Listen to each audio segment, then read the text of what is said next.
Ante el debate sobre la reducción de la jornada laboral, el diputado federal del PRI, Tereso Medina, señaló que su bancada no propondrá modificaciones al proyecto de reforma constitucional que busca disminuir el horario de trabajo de 48 a 40 horas semanales. Tenemos justamente comunicación con el secretario general adjunto de la CTM, el diputado del PRI, Tereso Medina. ¿Cómo estás, Tereso? Muy buenas tardes.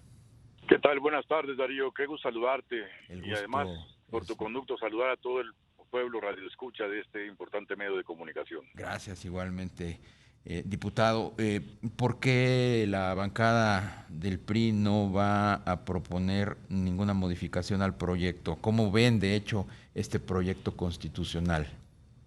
Bueno, mira, Darío, el PRI, a través de mi voz, nunca va a estar en contra de los grandes intereses de los trabajadores de México. Hemos considerado siempre que los trabajadores de México son, digamos, el mejor capital humano que tiene nuestro país. Y si ganan los trabajadores, también consideramos que gana México.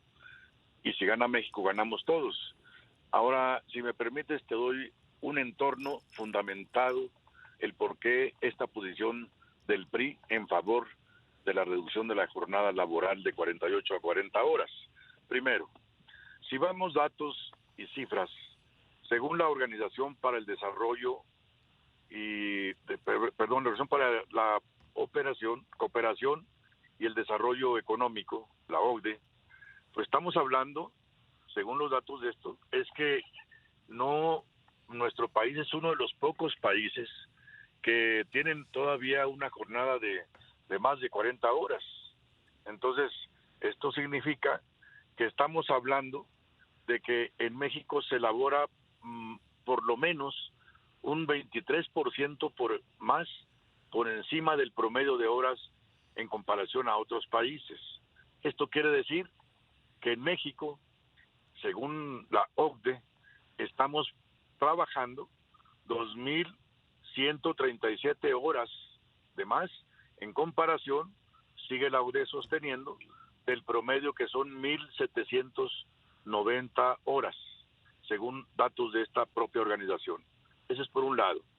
Y por otro lado, históricamente, Darío, la central obrera a la que pertenezco también asume esta posición responsable porque consideramos que esta es una añeja demanda histórica de los trabajadores de México. Veamos ahí el registro de entonces de los medios de comunicación, entre otras la revista Siempre, citémosla, en donde hace 50 años, en 1973, para entonces ya nuestro líder máximo en aquellos años, don Fidel Velázquez, ya había puesto en la mesa del debate la necesidad de que México transitara por un ejercicio de diálogo para poder aspirar a reducir la demanda de 48 horas de la jornada a 40. Entonces él llevó a cabo en estos debates pues un gran movimiento social, sindical, para poder lograr este elevado propósito, mismo que después de 50 años hoy retoma una relevada importancia. Por otro lado, también podemos decir que la Organización Internacional del Trabajo, a través de la recomendación de número 116, también recomienda que podemos dialogar para poder aspirar a un máximo de jornada hasta 40 horas como máximo. Entonces ahí tenemos ya también la fundamentación de una gran institución que recomienda también que podamos hacer un ejercicio tripartito, aquí señalo tripartito. Tú sabes que la OIT es tripartita, es decir, está integrada por la voz del gobierno, Sí. la voz de los empresarios y la voz de los empleadores. Y es ahí justo donde quiero llegar, Darío. Yo espero que a partir de lunes, en cuanto se instale este equipo plural que le nombro y se arranque, de alguna manera se le dé inicio al Parlamento plural, lo que nosotros deseamos es que de manera tripartita nos llevemos a cabo este diálogo social para poder ver los métodos del cómo sí, del cómo sí.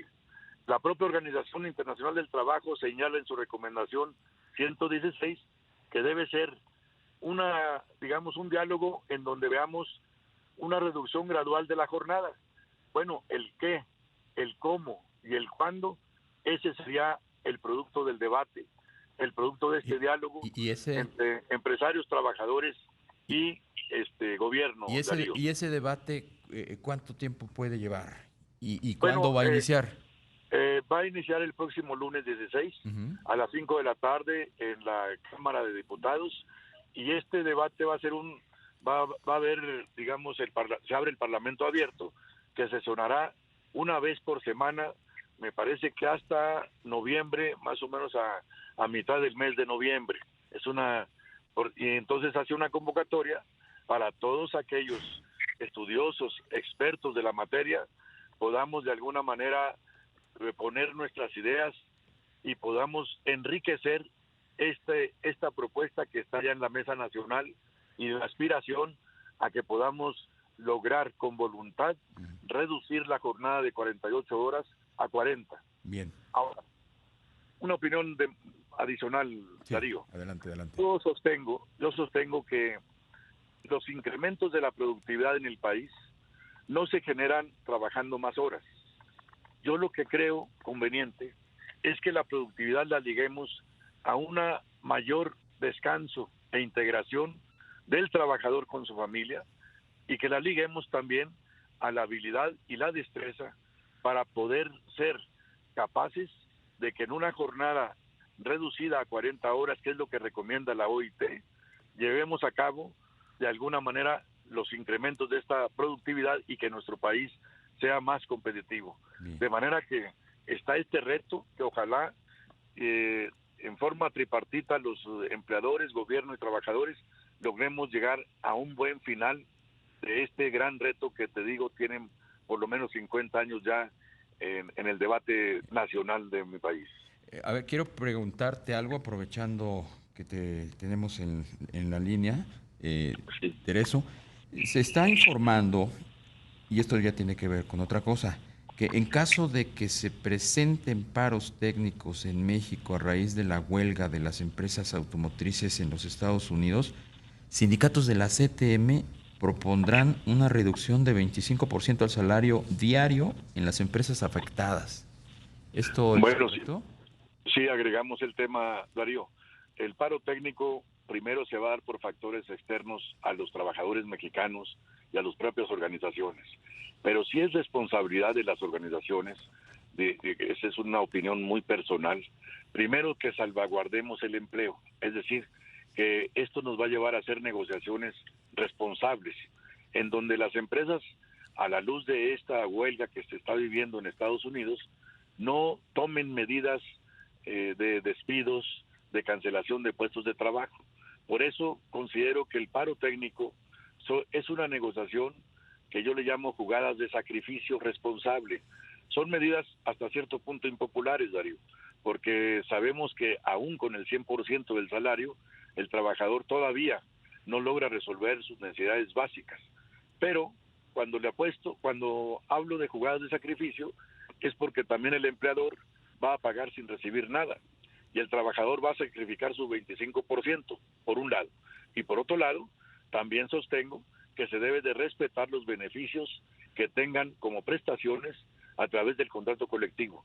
Y un tema muy importante también, que se debe de respetar la asistencia de récord perfecto para efectos del reparto de utilidades. En ese mismo sentido, también estamos velando por estas recomendaciones que, te digo, son medidas responsables que podemos llevar a cabo en las negociaciones. Y un tema también muy importante, Darío, se abre la oportunidad para que las empresas aprovechen este paro técnico y pues promuevan la capacitación, la limpieza, mantenimiento de los centros laborales, con la intención de que sea el menor número de trabajadores que se vayan al paro técnico. Yeah. Y en esa medida, por último, dejamos a voluntad personal del trabajador, que quede claro, si él desea tomar en cuenta algunos días de sus vacaciones y utilizarlos para que no se le afecte el 25% y reciba el 100% de su salario, Bueno, pues esto, como lo mandata la ley, sería a petición expresa del trabajador y que manifieste su voluntad de hacer uso de sus Bien. vacaciones. Pues, diputado del PRI, Tereso Medina, secretario general adjunto de la CTM, un placer haber podido platicar contigo. Al contrario, Darío, a tus órdenes como siempre. Un gusto saludarte. Igualmente, hasta pronto.